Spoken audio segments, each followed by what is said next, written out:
Hey guys, welcome back to my channel and welcome to my New Year's hacks video. It's been Christmas, let's be honest. I've overindulged, you've overindulged, we've all overindulged. We've had too much chocolate, too much cheese, too many roast potatoes.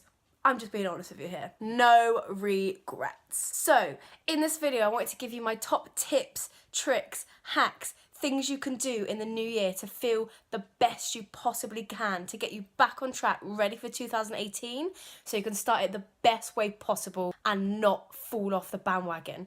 So it's going to be full of little tips that you can do throughout the year to keep you feeling amazing, to keep you on track, and to help you be the happiest and healthiest version that you can be for the new year. Okay, before I start this video properly, I want you to grab a bottle of water because I want you to drink lots while we're watching this. Every time I drink, I want you to drink. It's like a drinking game, but with aqua minerale. Okay, so my number one top tip for you to start your new year the best way you can and to continue those healthy habits through 2018 is water. I can't say it enough. It's so simple, it's so easy, yet so often overlooked. Your body is 70% water, so we need water, okay? So just drink it. If I don't have this bottle with me, I don't drink water. And everyone doesn't believe me when I say that because I always carry around this mother with me. But honestly, if I don't have this, I don't drink water. So my top tip for you is buy yourself a big water bottle. So Jake got me this for my birthday last year and it is amazing. This is actually my second one because he sat on my first one and broke it. It was a very tragic day. My goal personally is to drink at least one of these a day. If I'm working out or if I've been sweating loads, then I want to aim to drink at least 2 of these bottles, so 4.4 litres. Water is so important. It's going to help with your skin, your hair, your energy levels, your digestion. It helps with weight loss. There's so many factors that you need water for your body to function properly. So if you do anything, if you take one thing from this video, it's water. So top tip number 2 is stretching. Stretching is something that I find is so important. I'm really passionate about it. I think because of my dance background, I've just always stretched and it's always been something I've done. It's so good for your body, it's so good for your muscles, it's so good for recovery, it's so good for increasing flexibility, range of movement, it'll help with deadlifts, squats. I could go on. But it's also so good for relaxing yourself, relaxing your mind, giving yourself a little bit of me time.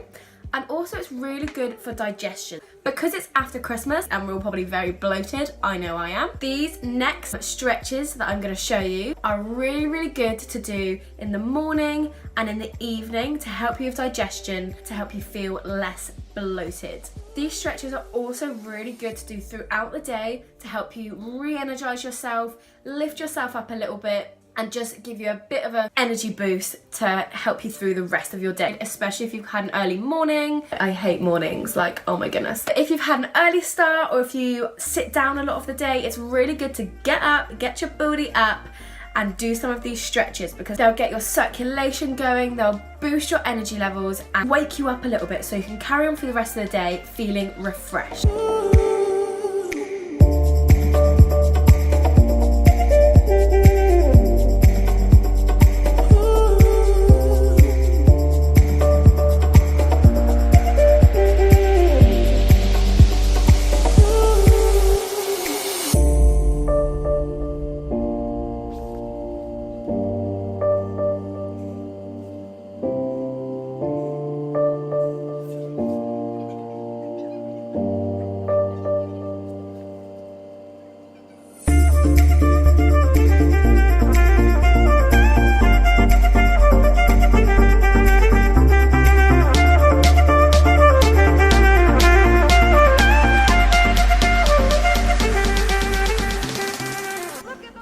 Number 3, if you follow me on Snapchat or Instagram, then you'll know that I always bang on about fat burner walks. Walking is amazing. If you don't walk, you need to start because it is the bee's knees. There are so many benefits for walking. If walking is all you can do, walk, because I promise you, you will see results and you will feel amazing for it. If you just started incorporating 10 minutes walk a day, that is 70 minutes extra exercise that you weren't doing before. Let's talk fat burner walks. A fat burner walk is a walk you do on an empty tummy. So the best first thing in the morning, because obviously you wake up, you've fasted all through the night because you've been asleep. You wake up, you've got an empty tummy, get yourself straight out for a walk. It's a really, really good way to wake you up, moving your body, getting your energy moving, getting the fresh air in. Let's be honest, mums and dads out there, you were right, fresh air fixes everything. And tea.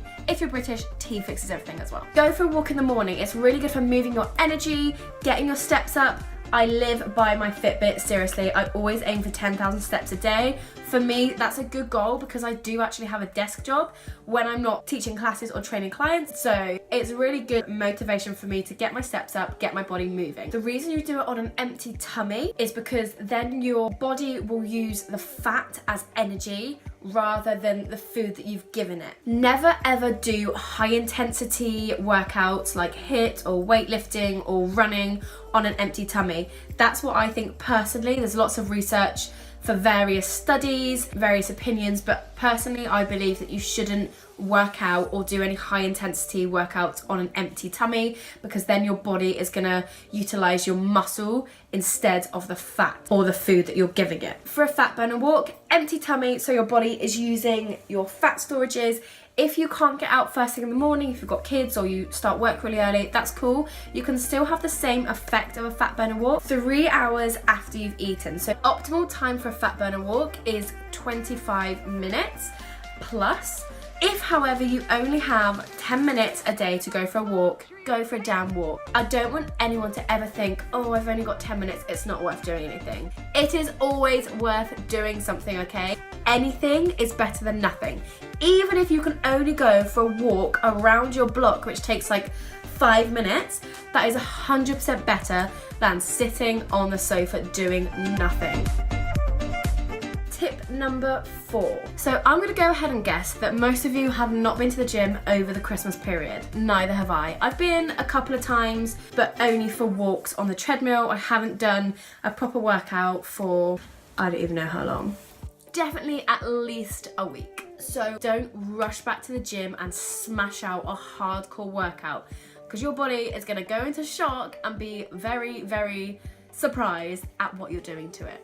If you are absolutely dreading going back to the gym, pick something you enjoy. It could just be starting off with walks. It could be going to the park and kicking a football around with your kids or your friends. It could be swimming, yoga at home. It could be absolutely anything. It doesn't have to be going to the gym and smashing out a hardcore gym session. If you know that's going to put you off, don't do it. Do exercise you enjoy. Do exercise you want to do, because that's way more maintainable. If you do love the gym and you are like dying to get back and smash a hardcore workout, amazing, do that. Do whatever you love doing and whatever feels good to you. We are all so different as humans. That is what makes us amazing. So not everything is going to work for everyone. The way I train will probably be different to the way you train, will be this different way to the way my husband trains, different way to the way my friends train.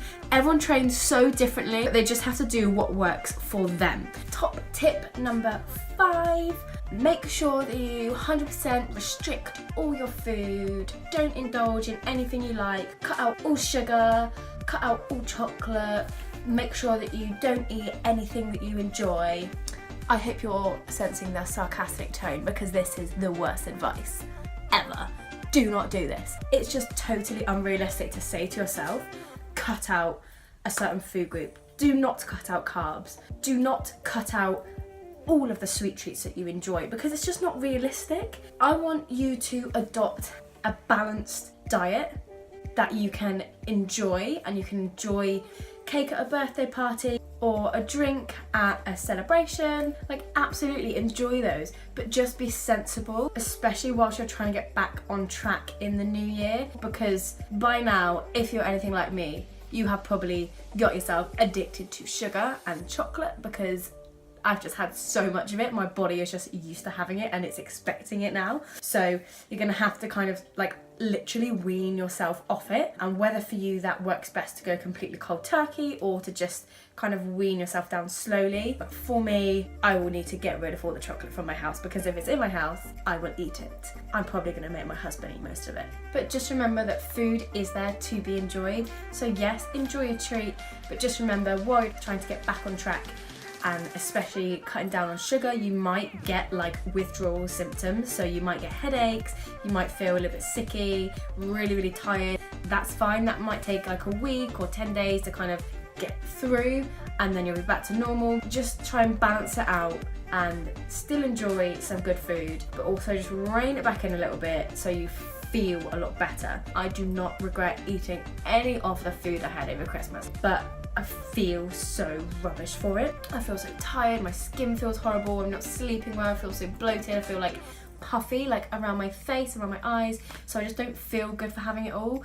And I also have not been drinking enough water, which obviously hasn't helped either. So to help you get back on track with food, my top tip would be plan your weekly meals. So we only buy the food that we need that week. We don't buy anything extra, just what we need, just what's on the list. So that's a lot easier to stay on track and less likely that you're gonna stray from eating healthy foods that are gonna make you feel good. Also, if you buy chocolates and crisps and biscuits and sweets and ice cream and all those kind of, you know, sweet treat junk foods, you will eat them. If I buy them, I'm gonna eat them.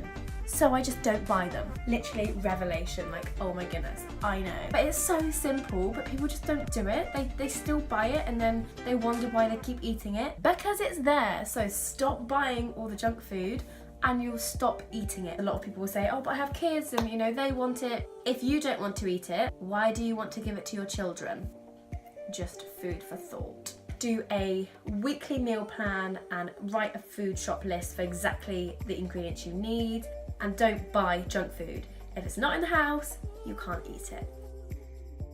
Tip number 6, make an appointment with yourself. So say for example you had a doctor's appointment or a dentist appointment or a lunch date with a friend or something. It goes in your diary and you know that you're going to stick to that because you just are. That's what happens with appointments, right? Well, I want you to do the exact same thing with your workouts. So say on Tuesday morning, you know at 6 o'clock you are going to schedule in a workout. Write it in your diary.